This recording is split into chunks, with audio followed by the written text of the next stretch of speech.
আজকে আমি তোমাদের ক্লাস 10-এর এই যে বিয়ের দাগ থেকে সলভ করব কি বলেছে। চ্যাপ্টারটার নাম হচ্ছে অংশীদারি কারবার। অংশীদারি কারবারের নিচের বিবৃতিগুলি সত্য না মিথ্যা তা লিখি, মানে যে স্টেটমেন্টটা বলে দিয়েছে, মানে বিবৃতিটা, সেটা সত্য নাকি মিথ্যা সেটা আমাদেরকে আজকে আমরা দেখবো যে উত্তরগুলো কি হবে। দুটো কোয়েশ্চেন নিচে দেখো তোমাদের পাঠ্য বইয়ে। অংশীদারি ব্যবসায় কমপক্ষে লোকের দরকার 3 জন। 3 জন কেন হবে? অংশীদারি একটা ব্যবসা যদি কেউ করে, একার হলে অনুপাত হয় না, অর্থাৎ আমাকে কমপক্ষে বলেছে না, কমপক্ষে কতজন লাগবে, কমপক্ষে 3 জন নয়, কমপক্ষে যদি আমি 2টো লোকই নিই, 2টো লোক মিলিয়ে একটা অংশীদারি ব্যবসা শুরু করতে পারবে। কেন পারবে? কারণ 2টো লোকেরই তো যদি অংশীদারি যদি 5:3 অনুপাত, 2:1 অনুপাত হয় না, এই যেমন এখানে বলেছে 5:4, তাহলে 3 জন কোনোদিনও কমপক্ষে নয়, 3 জন লাগবে, মানে এটাও হয় অংশীদারি ব্যবসা, কিন্তু কমপক্ষে যেহেতু জানতে চেয়েছি, একজনের পক্ষে নয়, তাহলে আমাদের সঠিক উত্তর কী হবে? এটা মিথ্যা। সত্য মিথ্যা যাচাই করেছে। যদি বলতো অংশীদারি ব্যবসায় লোকের প্রয়োজন 3 জন, তাও হতো, কিন্তু আমাদের অ্যাটলিস্ট মানে কম পক্ষে বলেছে, সেই জন্য এটা হচ্ছে মিথ্যা। পরের প্রশ্নটা কি? একটি ব্যবসায় রাজু ও আসিফের মূলধনের অনুপাত হচ্ছে 5:4, মানে একটা ব্যবসা, সেই ব্যবসাতে রাজু ও আসিফের মূলধনের অনুপাত যদি 5:4 হয়, ঠিক আছে, মানে টোটালটা হচ্ছে 9, 5-এর 9 হচ্ছে রাজু, 4-এর 9 হচ্ছে আসিফ, এবং রাজু মোট লাভের 80 টাকা পেলে, তাহলে যে মোট যে লাভটা হয়েছে সেই লাভটা তো আমরা জানি না, কিন্তু সেই মোট লাভে যদি 80 টাকা পায়, তাহলে আসিফ পায় 100 টাকা। রাজু যদি ওই মোট লাভে যদি 80 টাকা পায়, তাহলে আসিফ পায় 100 টাকা। এটা কি পসিবল? সেটা আমাদেরকে জানার জন্য চেয়েছে। তাহলে অঙ্কটা দেখি যে এটা কি সত্যি হবে। তাহলে দেখো, তাহলে আসিফ কত পাবে? যদি রাজু 80 টাকা পায়, রাজু যদি 80 টাকা পায়, তাহলে আসিফ পাবে 80/5 × 4, তার মানে কত? 5 × 5, 8 × 3, 5 × 6 = 30, তাহলে 16 × 4 = 64 টাকা।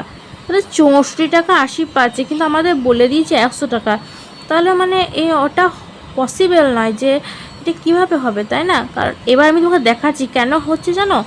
রাজু যেহেতু 80 টাকা পাচ্ছে, 80:64 যদি করি, দেখো 8 × 10 = 80, 8 × 8 = 64, আবার যদি ভাঙি 2 × 5 = 10, 2 × 2 = 4, 2 × 4 = 8, তাহলে 5:4, দেখো 5:4, সেই জন্য 80 টাকা হলে আসিফ পাবে 64 টাকা, কিন্তু আমাদের তো বলে দিয়েছে আসিফ পাচ্ছে 100 টাকা, তাহলে অঙ্কটা সঠিক নয়, অঙ্কটা সঠিক নয়, তার মানে উত্তর কি হবে? মিথ্যা। মানে বুঝতে পারলে যে প্রথমে বলেছিল অংশীদারি ব্যবসা কমপক্ষে লোকের দরকার হচ্ছে 3 জন, কিন্তু কমপক্ষে লোকের দরকার 3 জন নয়, কমপক্ষে লোকের দরকার হচ্ছে 2 জন, সেজন্য উপরকার প্রথম অঙ্কটা হয়ে গিয়েছিল মিথ্যা, ঠিক আছে। এর পরের অঙ্কটাতে বলেছে একটা ব্যবসায় রাজু ও আসিফের মূলধনের অনুপাত যদি 5:4 হয়, দেখো 5:4 মূলধনের অনুপাত, সেখানে বলে দিয়েছে রাজু মোট লাভের 80 টাকা পাচ্ছে, এই যে মোট লাভের 80 টাকা হচ্ছে রাজু, তাহলে সে আসিফ কি কোনোদিনও 100 টাকা পেতে পারে? এটা তো পসিবল নয় না, কারণ আমি যদি 80:10ও করি না, তাহলে তার মানে 0 0 কাটছে, 2 × 4 = 8, 2 × 5 = 10, এটা হচ্ছে, কিন্তু 80/5 × 4 এইটা হচ্ছে তার আসল ইনকাম। মানে আমি যদি করতাম যে 80:100, 2 × 4 = 8, 2 × 5 = 10, তাহলে তখন হতো 4:5 অনুপাতে, কিন্তু আমাদের তো এরকম বলে না, আমাদের তো বলে দিয়েছে না 5:4, যদি এই অনুপাতটা 4:5 হতো তাহলে অঙ্কটা ঠিক হতো, কিন্তু দেখো এখানে 5:4 এসেছে। এই 5:4 কেন এসেছে? কারণ আমরা আসিফ কত টাকা পাবে সেটা বের করলাম, 80-র সঙ্গে 5 ভাগ করে 4 গুণ করলাম, অর্থাৎ 64 টাকা, কারণ ওটা ভাগ করলে এটার সাথে গুণ করলে তো সে কত টাকা হবে সেটা বোঝা যায়, তাই না? তাহলে এর উত্তরটা কিন্তু মিথ্যা হয়েছে, এটাকে সত্য করে আসবে না। এরকম 4:5 এবং ব্যাক ক্যালকুলেশন করে দেখে নেবে, ঠিক আছে। তাহলে প্রথম দুটো অঙ্ক বোঝা গেল। তাহলে আমরা দেখতে পেলাম যে প্রথম দুটো মিথ্যা আছে, মানে এই দুটো মিথ্যাই হবে। এরপর নেক্সট কী আছে, শূন্য স্থান পূরণ করি সি এর দাগে। অংশীদারি কারবার কত ধরনের? অংশীদারি কারবার কত ধরনের? আমরা দু ধরনের জানি, একটা হচ্ছে সরল আর একটা হচ্ছে মিশ্র। তাহলে এখানে লিখব দুই ধরনের অংশীদারি কারবার।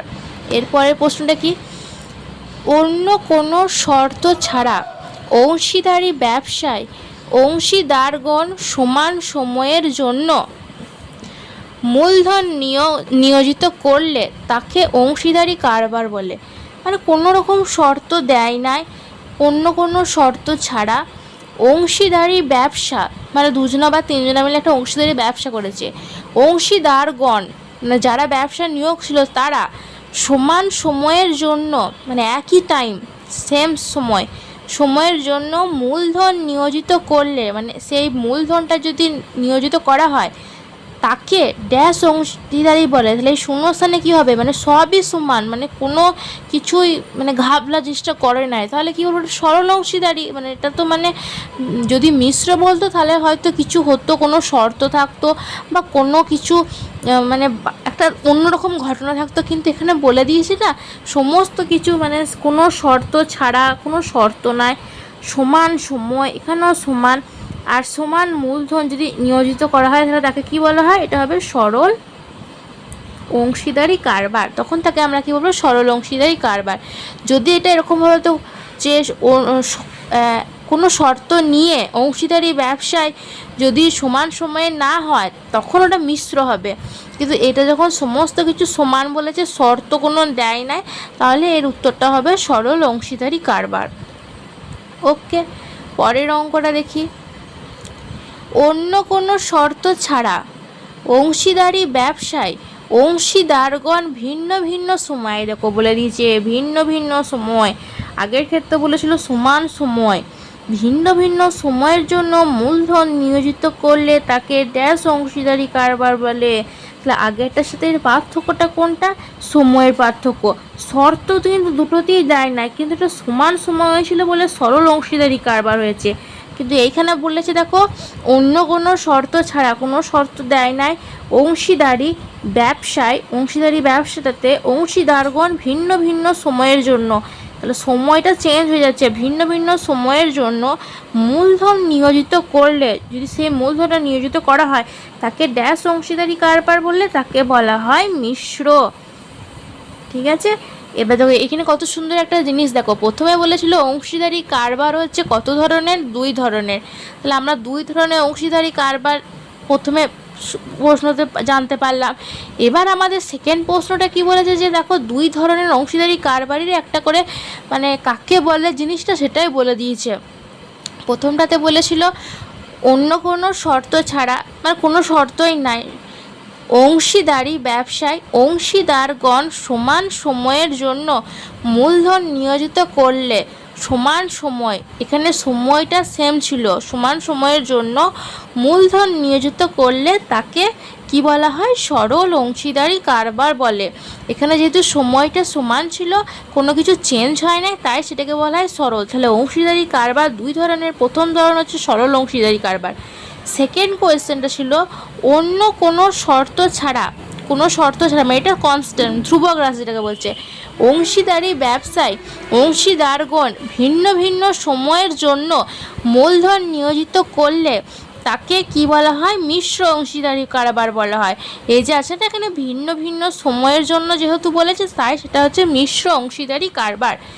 তাহলে বোঝা গেল অংশীদারি কারবার দুই ধরনের, যখন সমান সময় বলবে তখন সেটা সরল অংশীদারি কারবার, যখন সেটা ভিন্ন ভিন্ন সময় বলবে তখন সেটা মিশ্র অংশীদারি কারবার। তাহলে আরেকবার বলে দিচ্ছি, তাহলে যে দুটো আমাদের সত্য মিথ্যা ছিল না, সে দুটোই মিথ্যা হলো, কারণ অংশীদারি ব্যবসার জন্য কমপক্ষে দুটো লোক হয়, তখন সেটা সত্য হতো, যেহেতু এটা কমপক্ষে তিনজন বলছে তাই এটা মিথ্যা। এই অঙ্কটাও সেরকমভাবে করে দেখব, এখানে অনুপাত চেঞ্জ করে দিতে পারে, এখানে টাকা চেঞ্জ করতে পারে, সেই জন্য এইভাবে অঙ্কটা কষে দেখতে হবে। এটারও উত্তর সেই মিথ্যাই হলো। তারপরে যেমন একটা ব্যবসায় রাজু ও আসিফের মূলধন যদি বলে দিত 2:3 আর রাজুর একটা টাকা বলে দিত, তখন আমরা এভাবে বের করে দেখতাম, বের করে দেখার পর দেখতাম যে এই অনুপাতটা ফিরে আসছে কিনা। ব্যাক ক্যালকুলেশন করে যদি দেখি ফিরে চলে আসছে, তাহলে ভাববো যে আমাদের অঙ্কটা ঠিক হয়েছে। এটা এমনি 2 মার্কসও দিতে পারে, এটা সত্য মিথ্যাতে যেহেতু দিয়েছে। এবার শূন্যস্থান পূরণ করাতে আমরা দেখে নিলাম যে 2 ধরনের হয়, সরল আর একটা মিশ্র, এইটাতে হয়ে গেল। ঠিক আছে, যদি আজকে তোমরা এই ভিডিওটা বুঝে থাকো তাহলে অবশ্যই লাইক করবে, কমেন্ট করবে আর বন্ধুদের সাথে শেয়ার করবে। Thank you.